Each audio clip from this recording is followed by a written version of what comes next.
Amigos, muy buenas noches. Bienvenidos a este 1 de noviembre, feriado, Día de los Santos. Gracias por acompañarnos aquí en Redes y Poder. Con frecuencia es, digamos, menester analizar exactamente cómo uno recibe el Estado, el gobierno o una gestión cuando se producen cambios en la misma. Y eso es lo que creo que ha estado presente en la mente de muchos peruanos en los últimos meses, cuando se produjo en realidad el cambio de mando, la salida del gobierno de Ollanta Humala y el ingreso de Pedro Pablo Kuczynski. En realidad, ¿cuál es la verdad? ¿Cuáles son las cifras de la, digamos, situación en que se recibió el país? ¿Cuál es el estado de la nación a ese momento? El presidente Ollanta Humala y su equipo, en los últimos meses de gobierno, decían y señalaban que estaban dejando una suerte de paraíso, ¿no? El país con mayor inclusión social, con mayor avance en la educación, con mayor, en fin, con una economía manejada y ya en crecimiento después de cierta, digamos, bajón. Uno escuchaba y veía de televisión y la impresión que nos daba era que estábamos ante un escenario realmente muy positivo.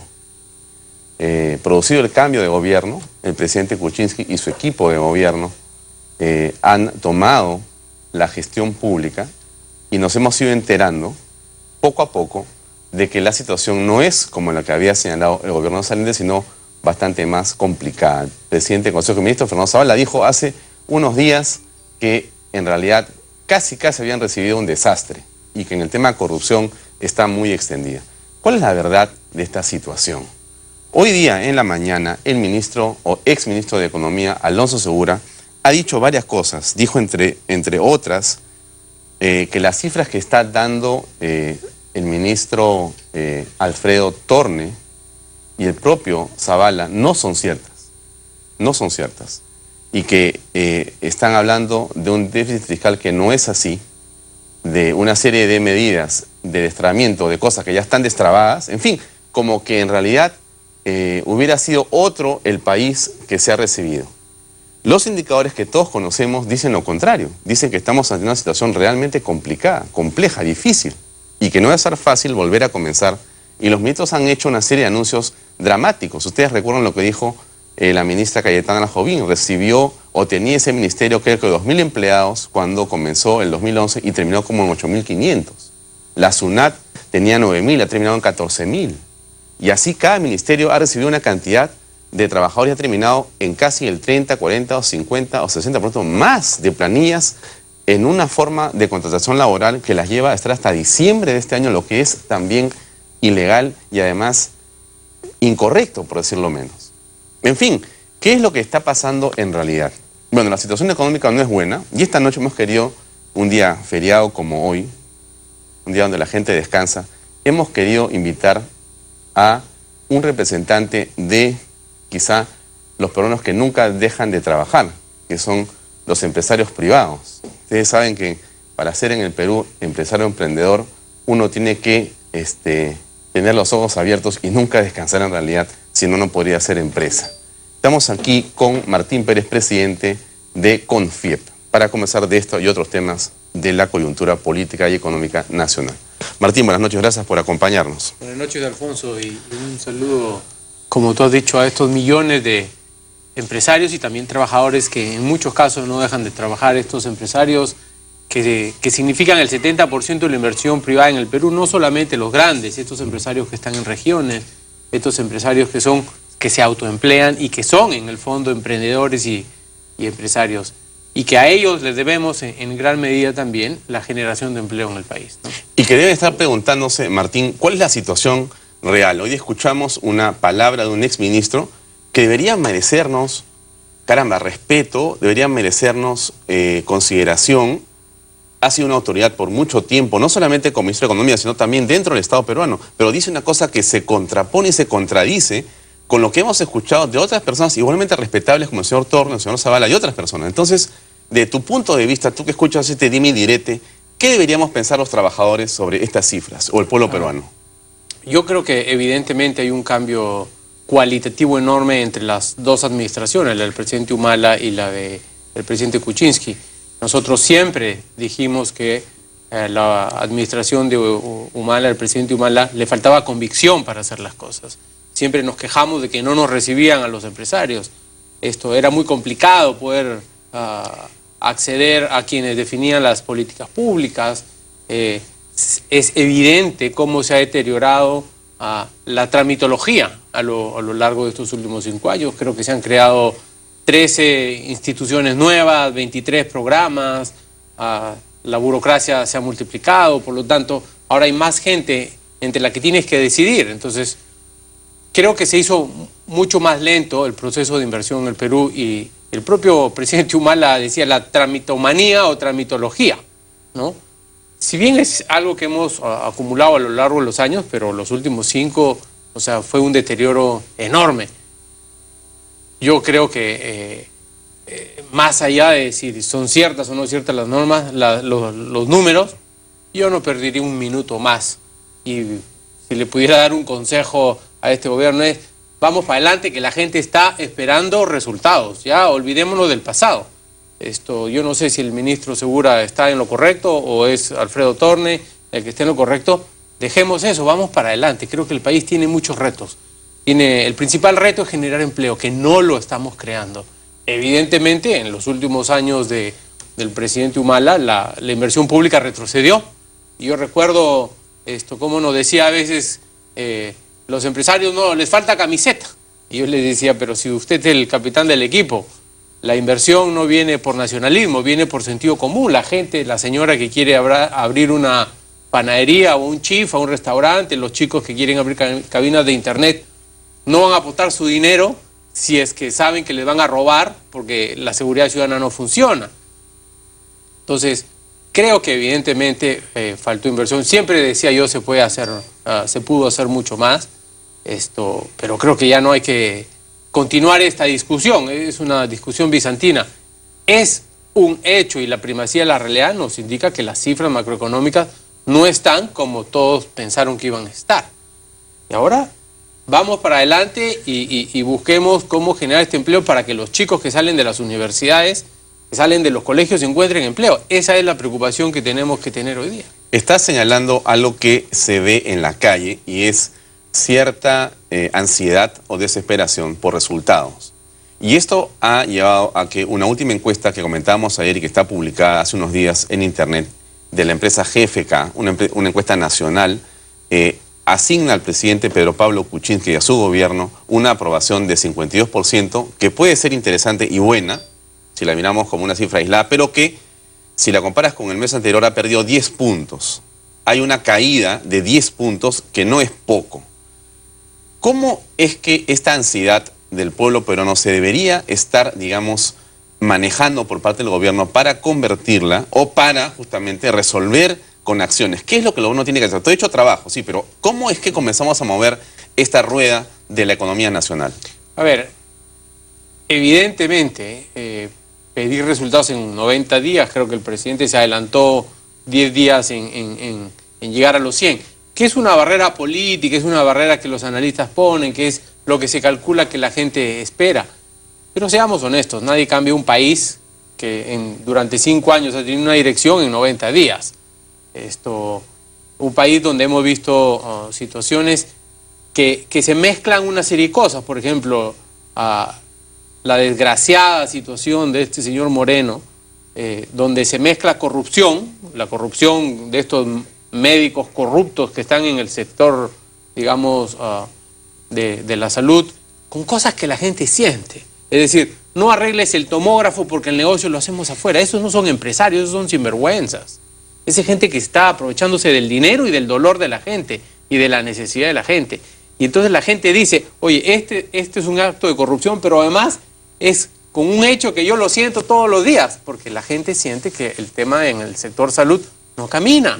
O sea, creo que hay temas importantes que tienen que ser resueltos. Por ejemplo, ¿por qué los grupos más vulnerables de la sociedad, como los enfermos y los jubilados, tienen que hacer cola cuando hoy día por el teléfono transferimos dinero? O sea, acá falta acercarse de alguna manera inmediata al ciudadano con un tema de, digamos, una agenda digital pronto. O sea, hay cosas que se pueden hacer rápidamente. El tema de la seguridad. Creo que el gobierno todavía no llega a dominar el tema de las comunicaciones, o sea, de la comunicación con el pueblo, con la ciudadanía. Hay resultados en el tema de las recompensas, pero solo un grupo chico lo sabe, los líderes de opinión quizás, pero evidentemente el tema de la seguridad ciudadana no es un tema resuelto tampoco. Entonces tenemos salud, tenemos seguridad ciudadana.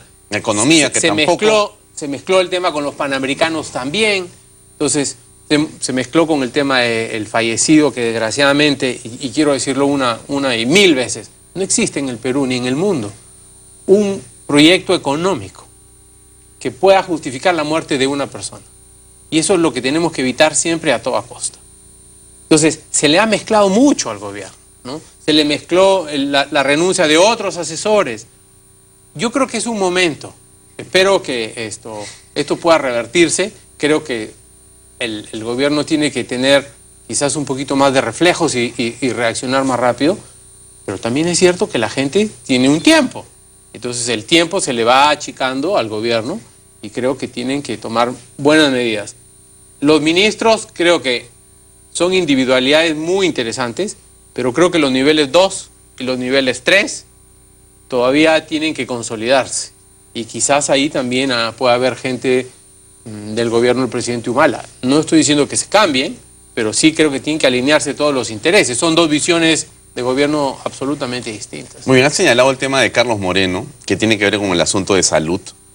Pero, claro, las personas en la calle también están preocupadas o ansiosas porque estos errores de lo que estamos hablando, los que tú señalas, no vienen de la oposición política, vienen del interior del gobierno y vienen del presidente de la República, porque es el presidente Pedro Pablo Kuczynski, un hombre inteligente, valioso, muy importante para el país, para la economía, el que nombra al asesor, el que le da las prerrogativas, el que pone a los otros consejeros. Es él el que, digamos, mete la pata, por llamarlo de una forma, y ahora es él el que le dice al presidente del Consejo de Ministros, bueno, usted encárguese de resolver mi problema y también el suyo y de sus ministerios. Entonces, es un poco una preocupación que la gente tiene. Digo, oye, ¿estamos en la dirección correcta o no estamos en la dirección correcta, ¿no? Porque lo que tú señalas es una suerte que todo se ha juntado, ¿no es cierto? Pero se ha juntado en el lado del Ejecutivo, en el lado del gobierno.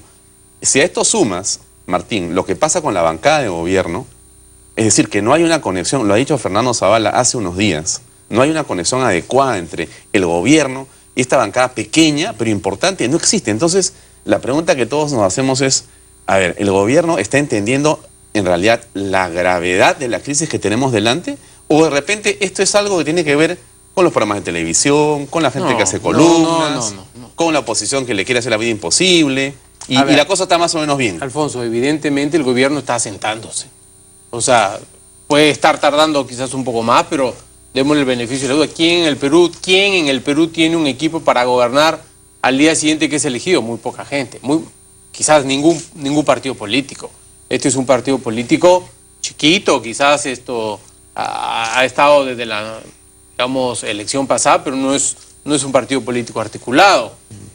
La bancada es una bancada importante de personalidad, son 18 personas, que es además un gobierno que no tiene una mayoría. Es decir, yo por lo pronto, hace muchos años no he visto un gobierno con una situación como la actual, donde el esfuerzo, la negociación política es enorme y de todos los días, ¿no? Creo que, no sé si fue el primer ministro o alguien hizo una autocrítica y dijo, sí, pues quizás no fuimos lo severos que debimos ser revisando al señor Moreno. Porque el señor Moreno viene de varios gobiernos, ¿no? Por ejemplo, yo hablaba con algunos actores políticos y me decían de cierta molestia en el fujimorismo. Decían, nos han presionado todos por el tema de las facultades y después se demoran 8 días en publicar la norma. Sí, yo creo que al gobierno todavía le falta, está terminando de asentarse, creo que está en la dirección correcta y tienen que mostrar resultados pronto, ¿no? O sea, el tiempo se achica, la capacidad de cometer errores es menor es un gobierno que no tiene una mayoría en el Congreso y que le va a costar esta coordinación política del día a día. Es, creo, realmente una coordinación política del día a día, ¿no? Hay una encuesta de GFK, la que comentamos al principio del gobierno. Hay una de las preguntas. 53% percibe que PPK amigo, Pedro Pablo Kuczynski, gobernará a favor de las grandes empresas y no de los más humildes. Y esto va siendo así y va creciendo. ¿Por qué es que hay esta sensación de Pedro Pablo Kuczynski que está pegado al gran empresariado y no a las necesidades del país, que está más bien en el Perú profundo? ¿Qué piensas tú? A ver, yo lo que quisiera de alguna manera es compartir la posición de CONFIEP. Nosotros desde CONFIEP creemos que lo que el país necesita es trabajar en una agenda social. Nosotros creemos que si vamos resolviendo los temas del ciudadano de a pie, vamos resolviendo los temas de los empresarios. Los empresarios, antes que nada, somos ciudadanos. Y cuando hablo de la agenda social, estoy hablando también de competitividad. Y quiero decirte, Alfonso, si nosotros tenemos chicos mejores educados, y hablamos de educación, serán trabajadores con mayores posibilidades de progreso, con mayores ingresos, las empresas serán más competitivas. Y si hablamos de la salud igual, si los trabajadores son atendidos adecuadamente, trabajarán más, tendrán más capacidad de generar la propia riqueza, podrán atender a sus familias, podrán ser mejores familias. Si arreglamos el tema de la justicia del ciudadano de a pie, estamos arreglando el tema de la justicia de los empresarios. Si arreglamos el tema de la seguridad ciudadana, para ti, para mí, en nuestras casas, estamos arreglando el tema de la seguridad también en las empresas. Por lo tanto, lo que creemos que debe hacer el gobierno es enfocarse a resolver los problemas que atañen al ciudadano. Eso es lo que le llamamos agenda social: educación, salud, justicia y seguridad ciudadana. Yo te voy a decir lo que queremos los empresarios, que es lo que la gente... En el Perú, la cantidad de emprendedores, como muchos de ellos se autodenominan, en el fondo son empresarios. La diferencia entre el emprendedor y el empresario, en términos de percepción de quienes están en esta aventura, es cuánta gente contratas. Si tú tienes 2 o 3 empleados, te sientes más emprendedor, pero si ya tienes 4, te sientes empresario. Si tienes un negocio, te sientes emprendedor. Si tienes 2 cabinas de internet, ya te sientes empresario. Es casi el tamaño. Los problemas y las necesidades son las mismas. ¿Qué le dice la gente en general al Estado? Déjeme trabajar. Ya pues, desde lo que le dicen al policía: jefe, deje trabajar, hasta lo que le dice al policía municipal: jefe, déjeme trabajar. Lo que nosotros queremos en el país es que sea más fácil poder invertir, que sea más fácil generar empleo. Y creo que aquí nos estamos olvidando de una pieza que es fundamental, que es los gobernadores regionales y los alcaldes. Gran parte de los problemas de tramitología están justamente en las regiones y en las municipalidades. Y tenemos que decirle a los gobernadores y a los alcaldes: ustedes son responsables de generar empleo también. Hace unos días estaba en Huancayo y hay un nuevo centro comercial. Se han invertido 280 millones de soles, 1.500 empleos nuevos para los huancaínos, y lleva 45 días bajo revisión de INDECI.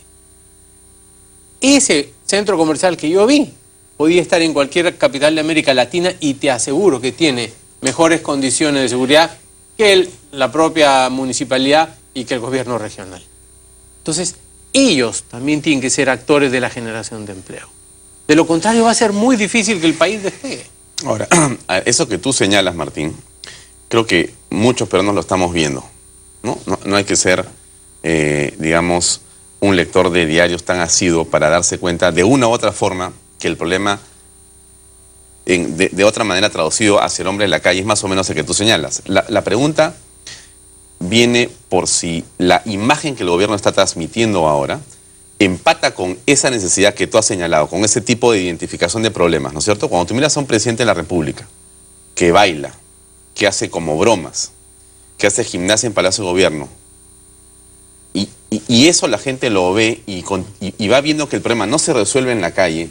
Entonces, esto estilo Kuczynski, que algunos han aplaudido al principio como diciendo es la personalidad de un hombre nuevo, más bien habría que agradecer que haya una persona así, con ese ánimo, a los 78 años, lo cual tiene cierta parte de verdad, pero claro, también contrasta, ¿no es cierto?, con lo que estamos viendo en Las Bambas, lo que estamos viendo en, digamos, esta situación de corrupción, de salud y otras situaciones en el país que no se resuelven. Entonces, ¿no te parece que existe como una suerte de falta de identificación de lo real? No sé si es en el presidente solamente, pero cerca del presidente, porque no permite que vea, digamos, esto que tú estás identificando como aquello que todos vemos también. A ver, yo creo que el presidente Kuczynski tiene un estilo particular, ¿no? Pero es un estilo, si bien es diferente, es campechano a su manera. O sea, es una persona auténtica. Él baila porque tú ves que le nacía las ganas de bailar. Y hace No está fingiendo, es él. Y hace lo que él quiere hacer. Así es. ¿No? Y lo que cree que es correcto. Ajá. ¿No? En algún momento alguien me preguntó y el presidente dijo tal cosa. Bueno, sí, pues es que a veces los políticos no podemos decir todo lo que pensamos, ¿no? Entonces es a veces demasiado políticamente franco, ¿no? Creo que eso también es parte de la personalidad, que yo la respeto y creo que yo estoy en el grupo de quienes creen que es un político distinto y por lo tanto la gente lo quiere porque se da cuenta que no es tan político, ¿no? Esos políticos que todo el tiempo dicen todo lo que tienen que decir y a veces no tampoco están respondiendo lo que la gente quiere.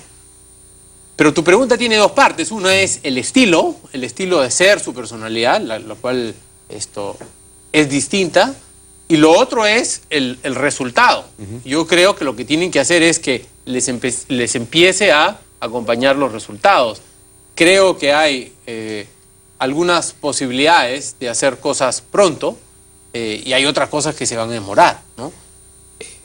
Creo que evidentemente les ha explotado todo en una sola.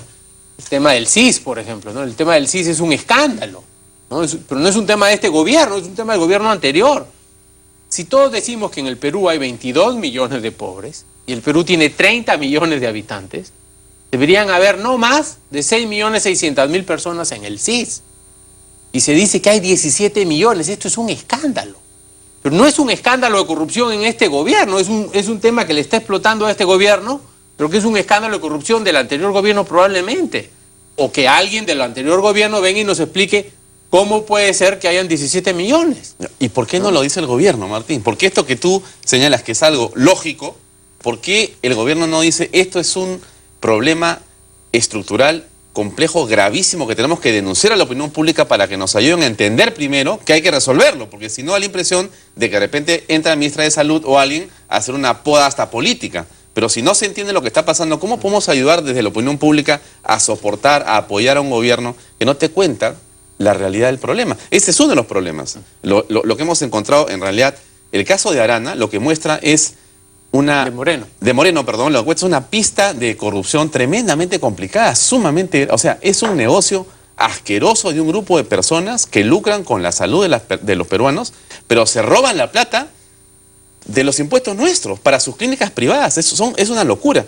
Y eso explota también y se indigna la gente cuando ve lo que pasa con las farmacias. Otro gran problema. O sea, tú sientes que ahí otra vez hay un grupo de personas que están haciendo algo que es inmoral, pero es una barbaridad.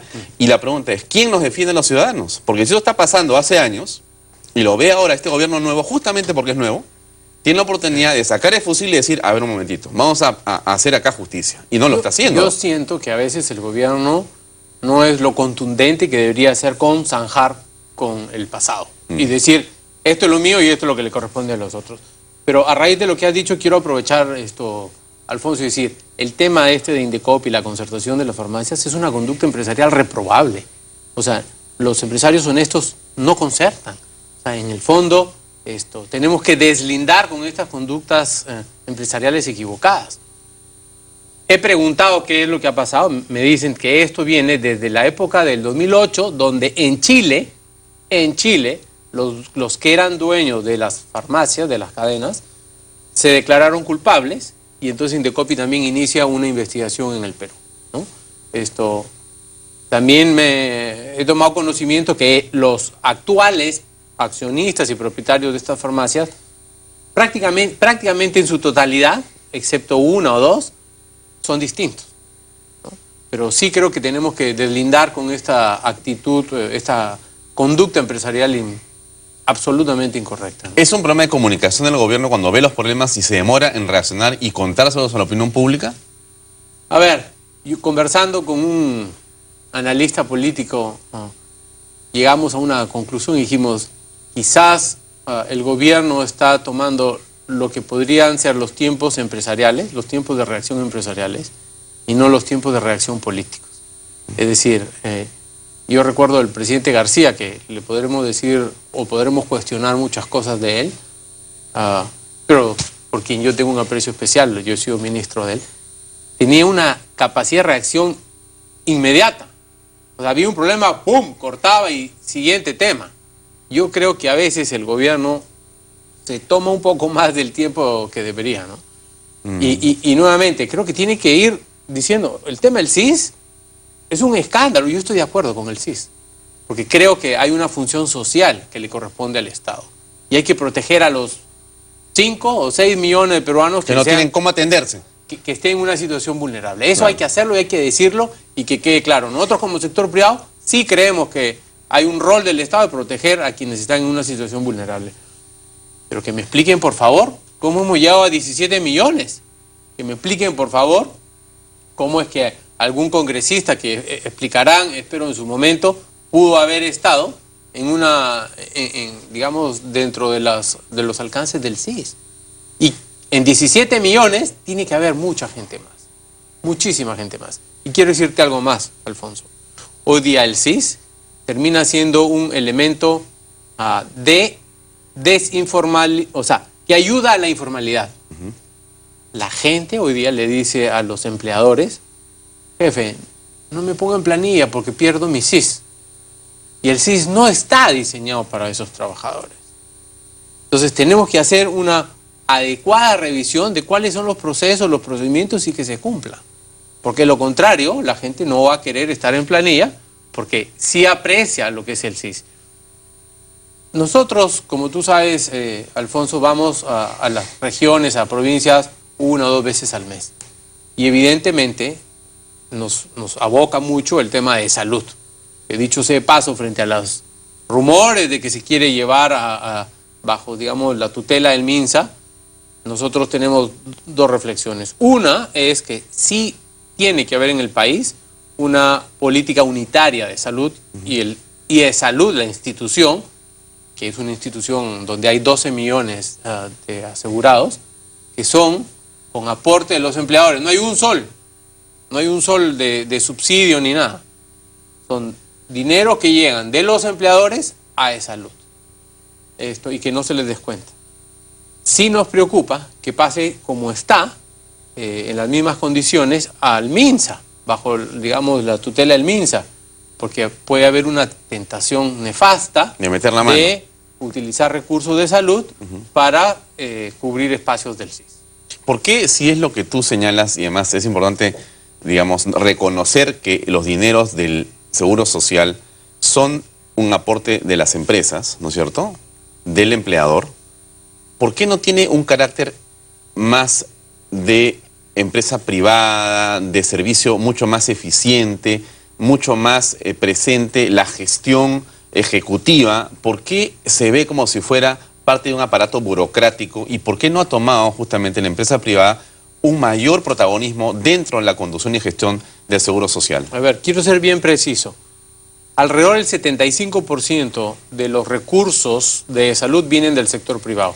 Un 25% vienen del sector público.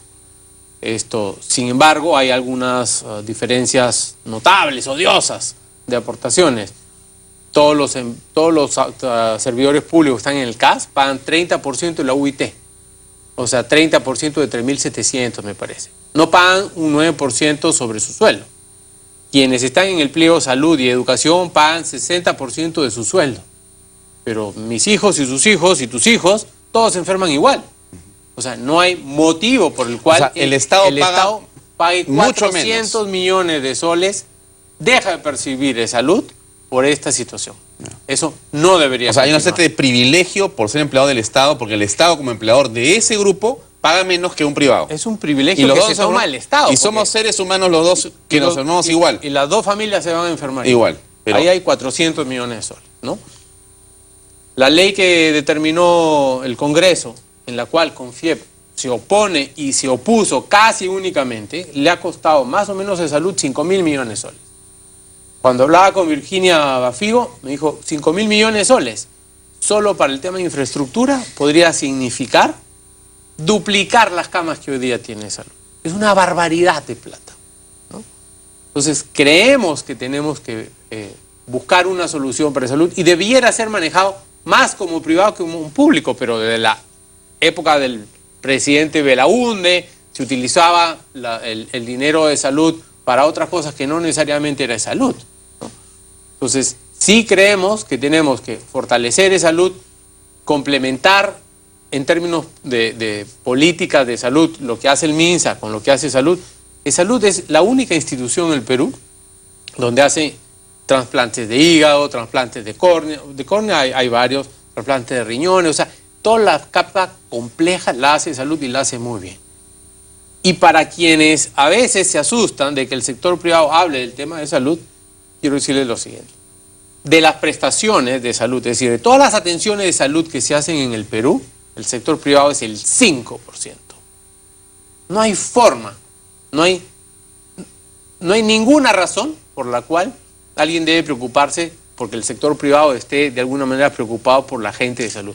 Queremos lo mejor para nuestros trabajadores, para los hijos de nuestros trabajadores, y no lo estamos todavía consiguiendo a lo largo de los años. Esto es un tema que va a tardar muchísimo. Con pena, tengo que decir, que voy a los hospitales de salud. Se ha hecho una importante renovación de equipos, pero, por ejemplo, hay un tomógrafo en Cajamarca. Voy y pregunto, espero que trabaje 24 horas. No, señor, hasta la 1 nomás. ¿Por qué? Porque no podemos contratar tecnólogos, ¿no? Entonces, creo que tenemos que resolver esos temas al estar dentro de FONAFE, que no digo que necesariamente esté mal estar dentro de FONAFE, pero que tienen que haber medidas que le permita a Salud brindar los servicios que necesita, ¿no? Entonces, creo que hay mucho por hacer, creo que hay mucho por hacer en el MINSA también. El MINSA tiene muy buen sistema de contención, digamos, en la primera capa, en la capa donde la gente va a las postas y para resolver los temas más básicos. Y hay que complementarla con el Salud, pero son presupuestos separados, porque si no, de lo contrario, se va a deteriorar muchísima la capacidad de poder atender a los trabajadores, que es lo que a nosotros nos interesa en primera línea. Por supuesto que todo el Perú tiene que recibir los mejores servicios y cuidados de salud, claro, pero y ahí regresamos al otro tema, que no seremos un país viable si es que el 70 o 75% de los trabajadores son informales. Ya, ¿y cómo se trabaja el tema de la formalidad? Porque seguimos con la informalidad, no vemos medidas aún, se le ha dado al gobierno facultades, siguen esperando, ha prometido el señor Zavala que para el 15 de noviembre o por ahí va a estar lanzando un paquete de medidas, pero sigue esperando. ¿Cómo es que deberíamos de pensar en esa formalización? No parece. A ver, yo creo que el tema de la formalización pasa por, o sea, no es solamente bajar el IGB, no es solamente hacer más sencillo ser formal, que creo que es el alma del problema. Es muy complicado ser formal y es muy rentable ser informal. Es muy rentable ser informal. Totalmente, no pago nada. O sea, y tengo todo. Compito en una, digamos, en una plataforma mucho más amigable, ¿no? Entonces uno es formal y entonces te vienen las multas, te vienen todos los problemas. Entonces hagamos que sea más fácil ser formal, de manera que podamos combinar la formalidad económica con la formalidad laboral. Ser informal laboralmente es un infierno.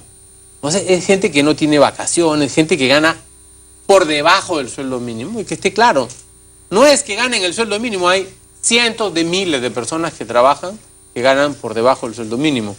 No tienen seguro de salud, no van a tener una pensión cuando sean mayor. Es inmoral que no hagamos el máximo esfuerzo para que la gente salga de la informalidad. Bueno, digamos que para ir cerrando, Martín, este gobierno, la persona que está en su casa hoy día es un día feriado, tú representas a los empresarios privados en el país. ¿Cómo ¿Cómo debería estar hoy día feriado mirando este padre de familia, esta madre de familia en el país? ¿Las cosas van a mejorar desde tu punto de vista?